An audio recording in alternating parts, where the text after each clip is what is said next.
Izzy, thank you for joining us for part 2 of our conversation with regards to trust and safety in the children's online space. In the first part of our conversation, we really talked about what it takes to operationalize.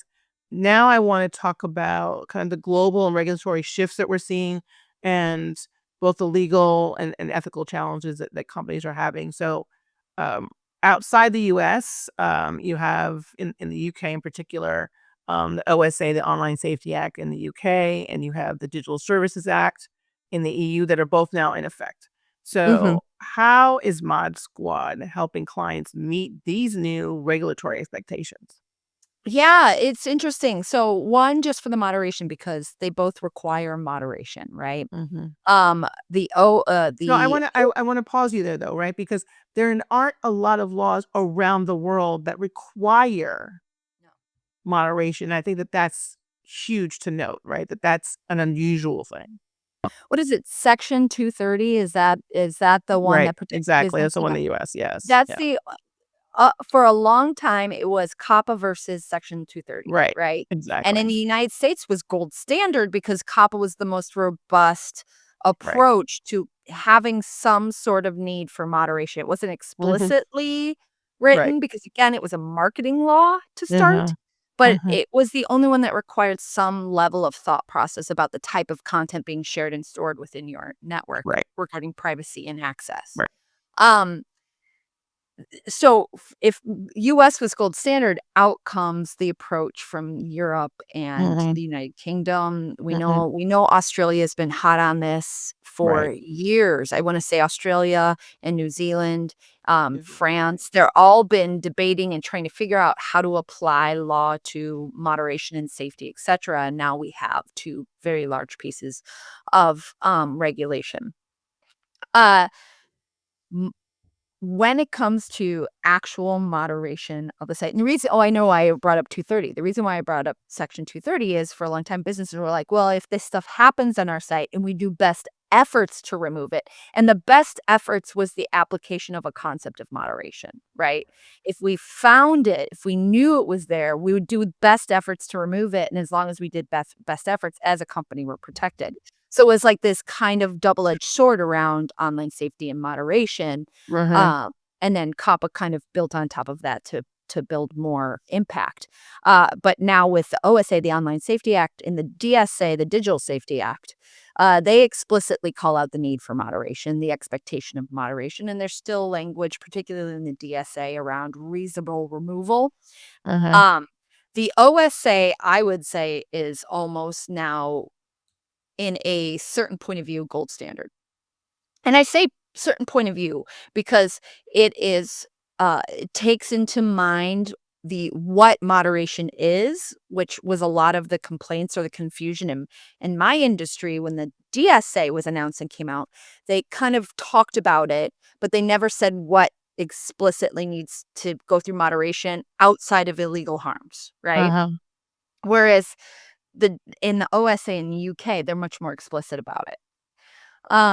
So that's given a new kind of framework for what outside of a company needs to be seen and recognized.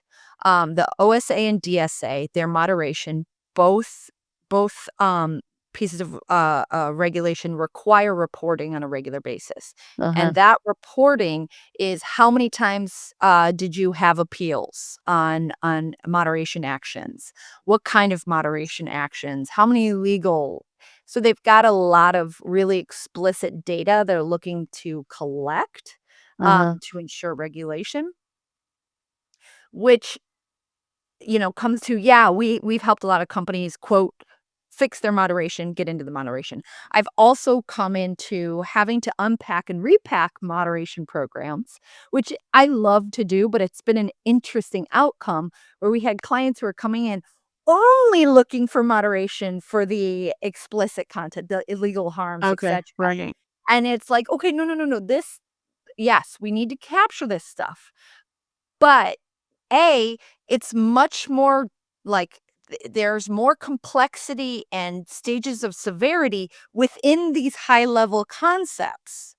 Like you can't like fraud, it comes out in multiple different ways and multiple different definitions. And the level of severity in reporting, some pieces of it you need to report, some don't because of it. Um, so one was just, okay, these definitions, we need to break them down into actual behaviors and play patterns. And the other is, oh, and by the way, you also need to adhere for bullying and you need to adhere for these other behaviors that aren't considered illegal. They have to be included into the program as well. Just because it's not in the regulation doesn't mean that you don't account for it. So, it's been kind of an interesting outcome of taking people's interpretations of what's required and then Mhm. fleshing out an appropriate moderation approach that actually benefits the users. And I think we kind of touched base on that in our first podcast of a lot of legislation is meant to support and protect people, but maybe not necessarily understanding what that means or Right. what that requires or how that impacts the users or the operators. That's been a fascinating element of this and why I think I'm so dedicated to the concept of safety by design, Uh-uh. uh, so that we can kind of help take care of some of these moderation things that are questioned. Like the I understand what the last few years have done to misinformation and disinformation. The Right. rise of the concern of misinformation and disinformation and the uh the de-escalation of the importance of those things from a certain point of view in the United States. I watched it happen from a very, bipartisan watched it happen like, "Oh, Right. this is gonna hit us in moderation," because I have heard CEOs say things like, "What do moderators even do? Do. What do Right. they even do? Do Right. they just make decisions based off of their own point of view?" Which is one of the impacts of the disinformation and misinformation of who made those decisions that that was right or wrong and Mhm. who's the check and balance of it. That's a little bit of where, I've been observing the network or Mm. what's happened. So with DSA and OSA, you have, yes, people paying more attention to regulation and trying to set that up for the program. Yes, there's more to moderation than what's being called out for regulation and so on. And also, yes, I understand the political atmosphere of how certain areas are currently challenging concepts of moderation. And it's not hidden news what Mark Zuckerberg said last year about things, right? Like we know there's a certain change in the weather. And how that impacts moderators and from disinformation and misinformation, the idea that that's also fraud. It's misrepresenting information, which is a form of fraud. Like Right. that's, or it could be argued at least from a moderation Right. Agreed. standpoint. Right. Yeah. So, I think your original question was, how is ModSquad doing it? We are trying to look at what is a business need? What does the business want?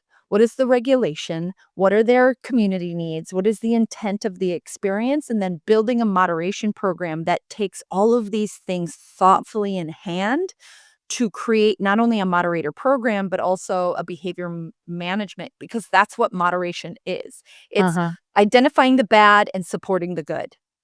It's behavior management.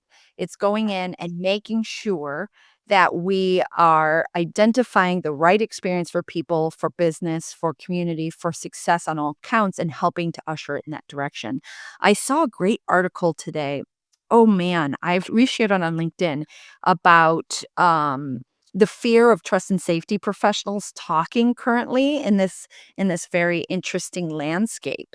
And one of the things that moderation professionals may, and I'm not speaking on behalf of the entire industry, but may be concerned with is getting pulled into the freedom of speech argument when it comes to moderation and getting and if in the fear of being looped in with the political dynamics around misinformation and disinformation, not just on a global schedule, but here in the United States, what that means to you as a professional and how you're the stigmas that come with that.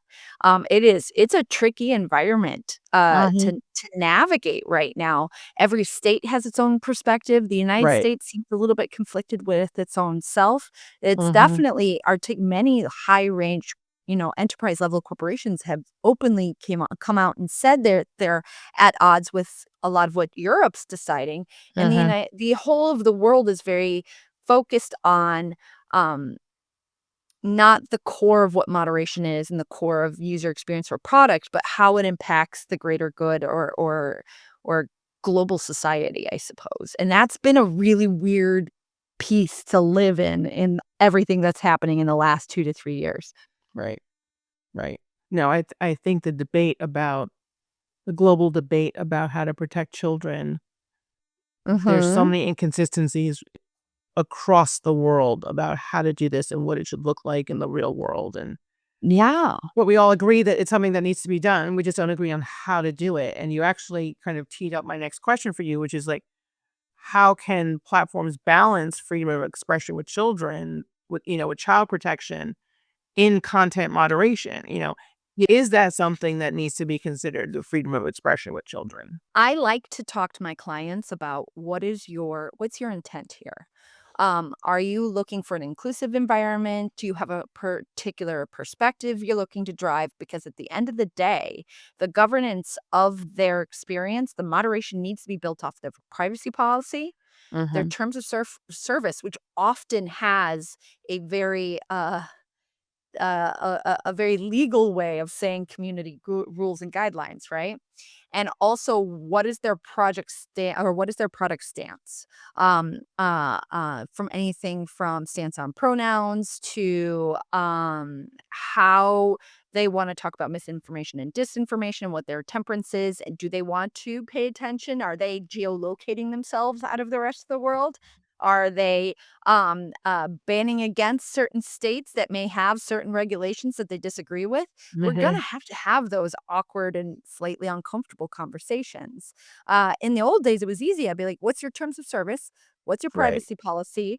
Let's talk about your community guidelines and walk me through your experience and all the features. And I could make something out of that because it was very Uh-huh. straightforward. It was kind of self owned environments. Right. But now, with a lot of more critical content perspective being driven into moderation and driven into just even types of content allowed on sites where companies aren't necessarily allowed to make that decision on their own anymore. They're going Mhm. to have to deal with a lot more governance, particularly safety with kids, right? Right. Everybody used to have a no, kids need to be safe and they need to have a safe environment to take care and play the way they intend to play.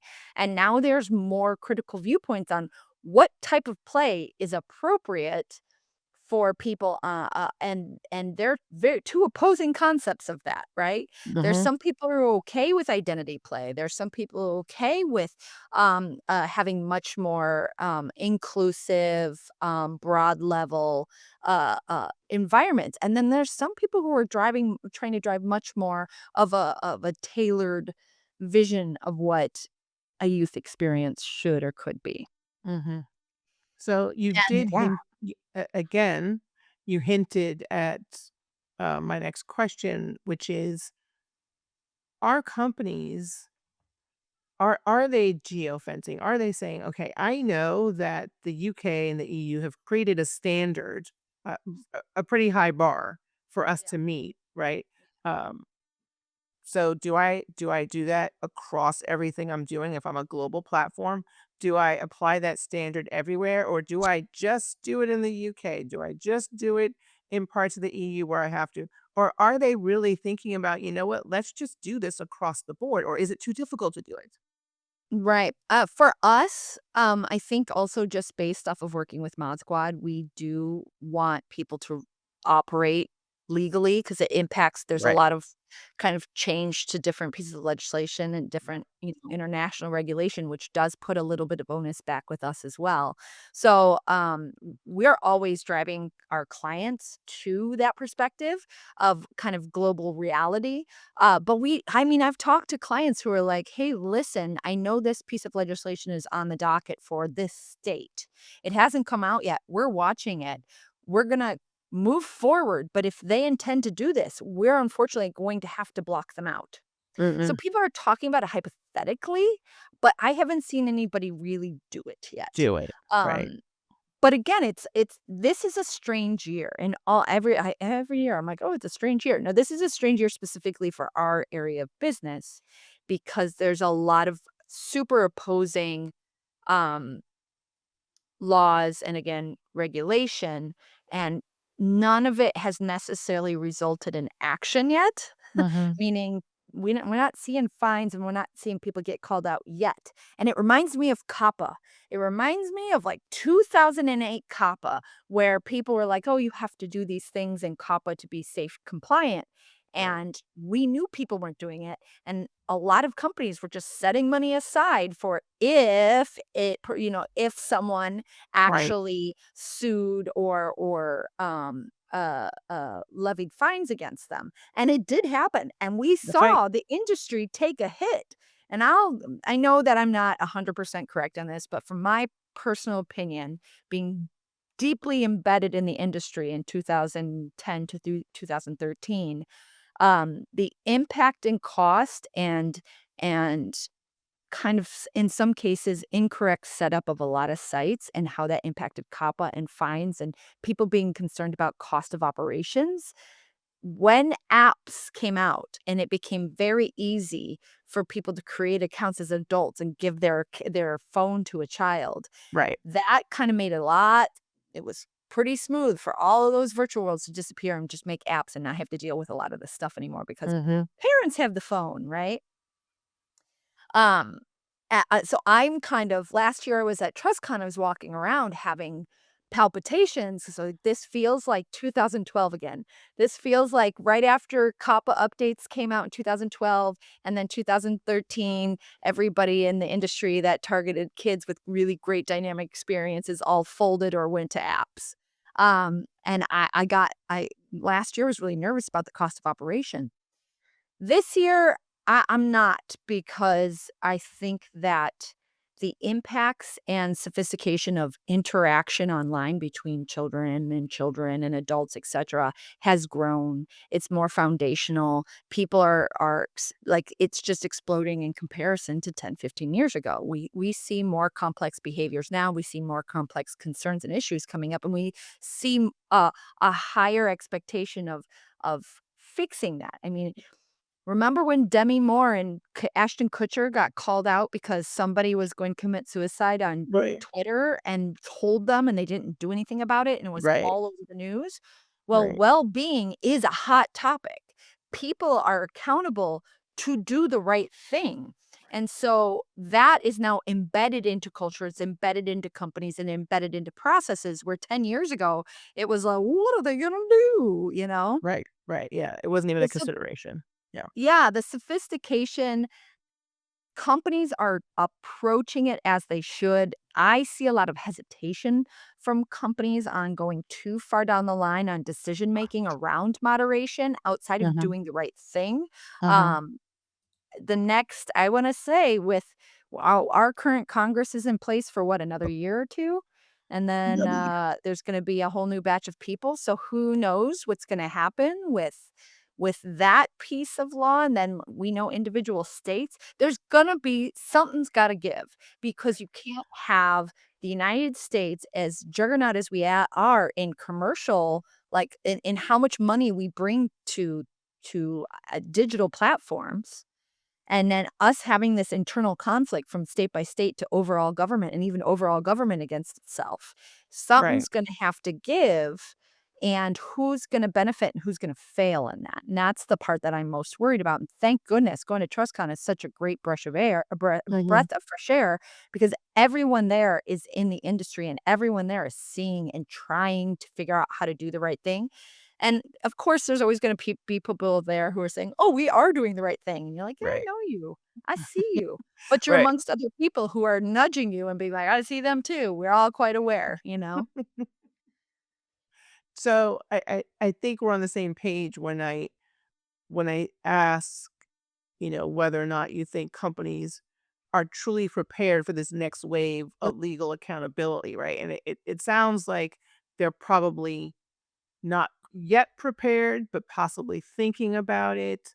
And you alluded to kind of the patchwork that we're seeing here in the States. I mean, I would love to hear your thoughts about the law that was just passed in Texas.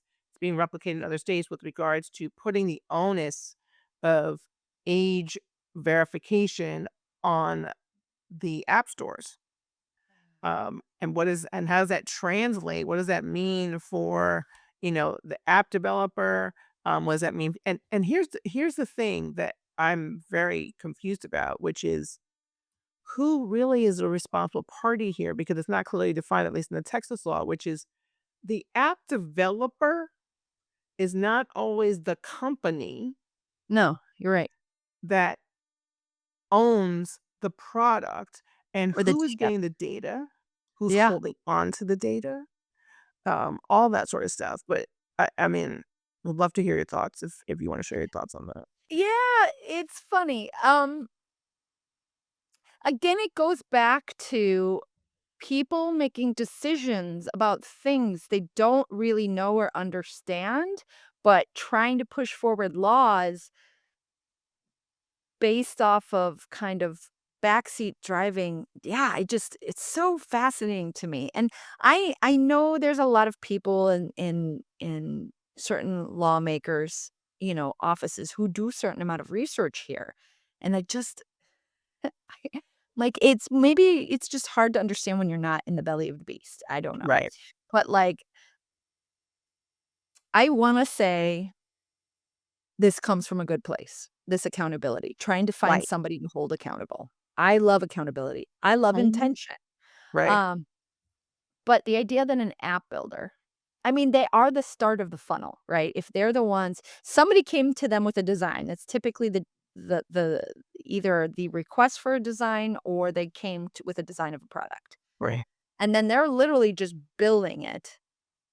It's almost like holding an architect responsible for a brothel. Right. Like, Right. did you know that that was what Right. that That building right. was for? That building was gonna house a brothel. Right. What and yeah, like, did you kn or did that building even get sold to another company, and you were super like, it feels a little bit misplaced. Now, an arg like, the developer may have a piece to play. Again, it's that registration. They created the registration. They created that, and people are paying them because they trust them to build these vehicles. They're paying them to create a way in which people can sign up and join a site. I totally get it. Who owns that data? Uh-huh. Where does that data live and who's leasing that data warehouse? Who's operating and benefiting from that site? Who is actively ongoing responsible for the upkeep and maintenance of the app once the developer steps back? There's many people in this process. Uh-huh. So while I understand some level of accountability for a developer who created it and should know better, you cannot 100% hold them accountable because they don't once they pass that over to an operator, once they release the design, um, there's often other people involved who can tweak, update, iterate, combine new software, and also what is even the intent of the site may change. There's just a lot of moving pieces there to try and yeah, it's tricky. Like I'll be interested to see how this goes through court, if this goes through court, or is this just something attempting to put a Band-Aid on the wrong wound? Right. Right. Which we've What are your seen. thoughts, Donna? Right. No, we've seen this. I think Yeah. that the challenges for companies are immense, and I think the only way that they can make the right decisions is to have the right partners, right? Whether it's working with Mod Squad, whatever it is, they can't remain in their own little siloed world No. where they think they know the answers, but they're not working outside, right, of their four walls because they can't possibly understand all the little things that they don't know what they don't know, right? And they need to work with, I think, partners who can help them Yep. really see the big picture, see the macro and the micro, Yes. and resolve all of that for them. I think where we see the companies that fail in this space are those who think they know it all, Yes. and then they find partners who are willing to do what they want them to do and Yes. not reverse it, right? And I think Oh that's my what we're gosh, seeing. yes. I feel That's what like we're you and I seeing. have talked about that a lot. Yes. Like, hey, listen, one of the best things of working with you guys at KRU is when I'm met with a challenge, I can come to you and be like, here's other options. Right. Do any of these options, while innovative, still fit the intent, Right. or are they just distraction and I'm still out of compliance? And Right. that's why I've always loved working with you guys is because you'll give me like, Izzy, it's a little close. I see what you're trying to do. Let's figure this out. We'll work to I am moderation team. There's no better advocate, no better partner than legal. Yep. And like when you're talking just now, I was thinking, God, the poor legal team representing that company, the lawyers attached to those companies, probably from here on out will never sleep because they're the ones who are going to have to represent all pieces of all milestones of development, all hands in the they're the ones signing the paperwork. They probably don't sleep because they're worried who's going to let them down. Like, Right. "Ooh, I would not want to be on those legal I teams." know, And right? Oh and it gosh. makes me sad because the legal teams are my advocates. I cannot go on record saying, "Hey, this will make you legally compliant." I Right. can say, "Operationally, this is an experience that we've had that can help with your compliance, but you Right. need to get this confirmed with your safe harbor or your lawyer, but Right. this is an option that we've done before." Exactly. So, Exactly. just thinking about the Texas the teams representing the app products in Texas and how that goes. And, like, back to the idea of, like, the app stores taking accountability. That's gonna be expensive for them because now they're gonna have to routinely audit the experiences to make sure it matches what they initially signed off on. And that's where I think it's gonna fail because I don't Yeah? think they're gonna do that. No. They haven't done that yet, right? I mean, with regards to assigning ratings, um, there's there's accountability up to a point, Yeah. and I think that there's a lot of automation that's being Yeah. used, Yeah. but I think now if you're gonna put the responsibility of accountability on determining who your audience is and passing that information over to a Yeah. company that may not want to know that they have children as their audience, right? Their product was never intended to be designed for children, but now they know that they've got kids using their product. That's a game changer for them. And I don't think that all of the challenges in age assigning or age assurance or age verification have really been thought through Mm-mm. by regulators, legislators, or those who are just advocating for protecting children. Yeah. Um, and, you know, here's my next Oh, question for you. Should platforms approach, look, you and I have been into yeah. this a long time where we've seen a very simple age gate implementation all the way up to now, you know, age assurance and age verification and what those different things mean, right? Yeah. Age gating is a very low bar to entry. Yeah. It shouldn't be used, certainly, when you're talking about a platform or an app where you are able to freely type, where you are able to freely engage, right? Age gates are for minimal experiences where the risk is so low with regards to a child's safety. Yes. And why are you even really asking? And oftentimes they say, do you even need to know the age, right? You've created this very walled off environment Yes. that is clearly intended for children of 13, maybe even for children under 10. Does it matter whether or not they're 6 or they're 9? Is the Yeah. experience going to change? Probably not. You're right. This is created for them. You don't need to. It's for them. We don't need to know, right? But when you get into that murky 10 to 14, 10 to 15, you start getting into, preteen, tweens, all that sort of stuff. I Uh, I think it's a good question too because it goes back to the what's the intent to your experience? right. Like, I you know how I feel about age gates. I understand their value. I've been working with age gates for 20 years. Like, I'm Right, very, right. very, very used to what the point of the age gate is. And they still can't get it I right is people still can't get don't it a proper age gate right. then not only that, but I'm also like, well, what is like, when you're building this out, are you just plugging this in because you heard you have to have it, or are Right, but you right, because you heard you serious have to. about Right. it? Right. Like, do you understand why? Are you just 'cause, here's another thing. This is me as an operator pain points. Um, Additional tools are additional costs. Moderation has always been seen as kind of a cost negative. When money is impacting when there's pressure for money impacting a company, the first departments cut are customer service, moderation, QA, and community management. Those are the first folks because you want to protect the people who are developing new things to make more money. Uh-huh. So that's always been my experience. And when you have an age gate come in at the cost and complexity of it, I'm like, are we focusing on age gates to try and solve something bigger? What is your site? Like, what are Right. you intending to happen in here? Right.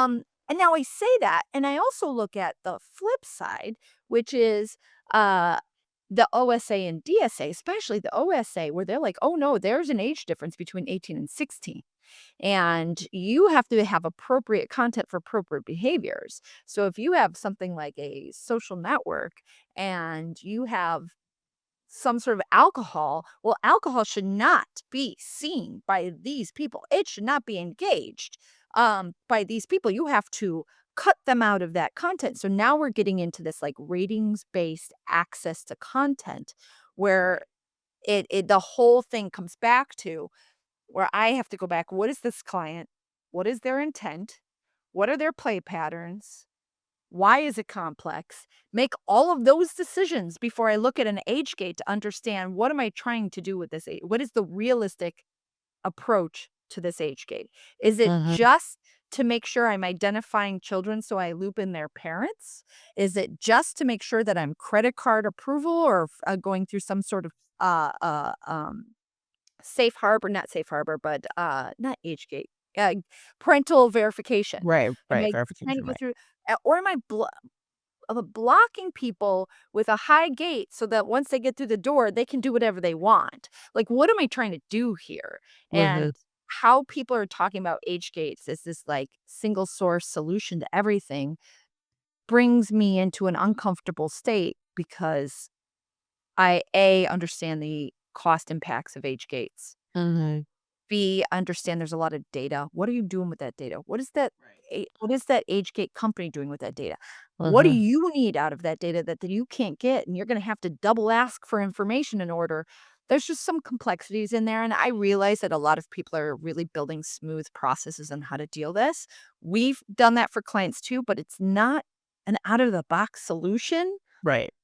even though people are selling it as out of the box solution, there needs to be intent, especially in the idea of safety by design and understanding who's accountable for the information. Why are you accountable for the information? And why are you doing this to begin with? Right. It's not a cookie cutter solution, which we've seen repeatedly over the years.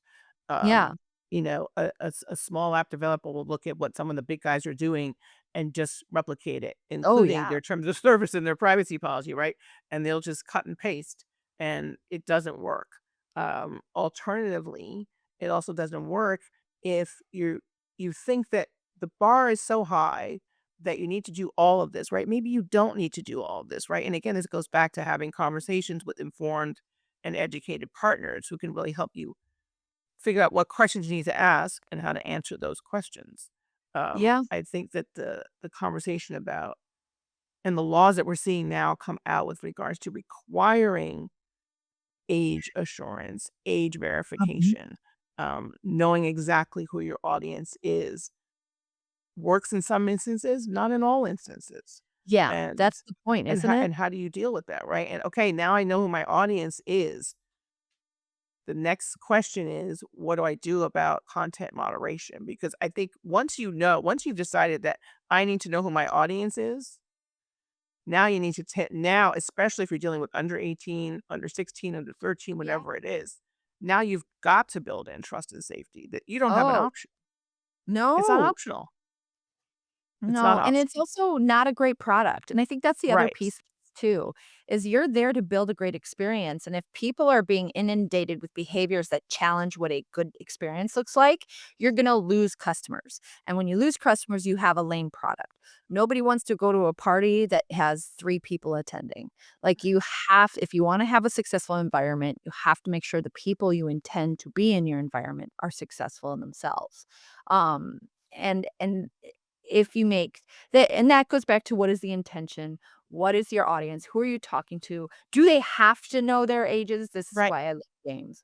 Um, but, eh, and Do they it's have to funny. know, and why? Right? I Yeah. mean, the why part is key. Understanding the why is key. It's we talk about this with regards to privacy policies, right? It's people just want to know, okay, what information you're collecting, Yeah. how is it being collected, who are you sharing it with, and why. The why is what connects all the dots. Yes. If you And don't know there's the such a why, distrust. then what are we doing? Well, and there's such a distrust there now because so many people are selling for adults selling their data, and so Right. we see the outcomes of that. It's already created a sense of distrust for parents with children, and that's Hmm. parents and children where the children are getting the support they need for some level Right. of safety, Right. where the median of success is higher because there's eyes on them. It Hmm. doesn't include the kids who maybe have their own credit card because nobody's around Right. or, are using older brothers and sisters because nobody stops them from having tech in their bedrooms quietly. Right. Um, yeah, you gotta put different aspects of safety in place. There's straightforward content moderation. There's behaviors and behavior moderation. There's accounts and account research. There's fraud and fraudulent behaviors and network behaviors that go into more kind of incitement, grooming, those network circles. And so as long as you're taking in step-by-step accountability for what those are and how they may impact your environment, and then you're building a from soup to nuts experience from the minute they step into your app or the minute they, open up a website to Mhm. when they might be, offboarded, you gotta know what those triggers are and what that experience is and how Mhm. quickly people can be successful with the intentions you have. If you could redesign the internet for kids from scratch, what, Izzy, would be your top 3 priorities? Oh, man. I would probably with internet browsers, like your availability, it would be really cool to go back and restructure how people see their internet browsers from start and the privacy instead of thinking of it as like an anonymous portal. You can make it an anonymous portal, but have more customizations from start.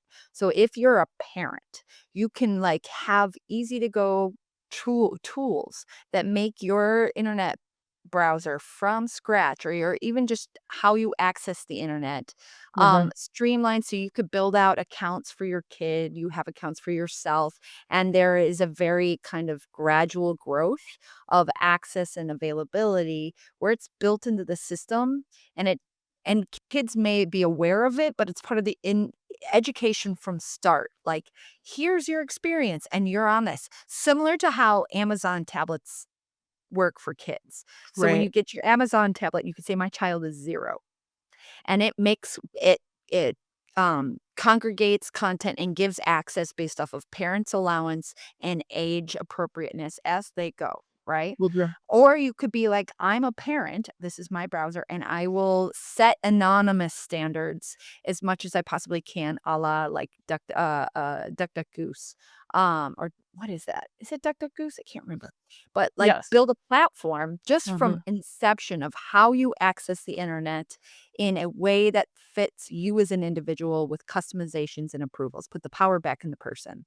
I am somebody who also thinks that parent involvement is as a must have. I don't think there's a one bullet. There's no one silver bullet for online safety. It Right, has to agreed. be a team effort. Mhm. Parents are the most they have the most knowledge and decision-making power over their children, and that should be empowered a little bit better. So from start, as people start up new technology, start new access points, allowing for that level of customization of what experience you wanna have, that would be great. 2, um, social networks, um, I hate to say it. I kinda feel like social networks, there needs to be better education and treated almost like cars, and I know that's such a conservative thing to say, but the idea that like, "Hey, listen, you're about to get access to the internet, and it's gonna be your first account. This is your first email. You're 15 years old now, or you're 13 years old now. Here's what this is." And there's a more concerted, intentional experience for bringing people, through a streamlined educational approach. And then from just games in general, I would love to have go back in time and allow people to create variations of who they think they are online. Not who they are online, who they think and want to be. If they wanna be, a fuzzy blue alien, and that's their thing, fine. Stop trying to tie it to individual humanity all the time. Like, I get the Instagram play pattern, I get the TikTok play pattern, those are awesome. Um, but I think as a culture celebrating more the idea of play and fantasy and creation, I think what Minecraft has done for schools is super awesome. Uh I'd love to see more gamification elements integrated into the experience. I'm on the losing battle there because we all know YouTube's huge. We all know TikTok's huge. Right. They're the largest platforms out there. But oof, I'd love would I be successful? No, because humans are gonna human.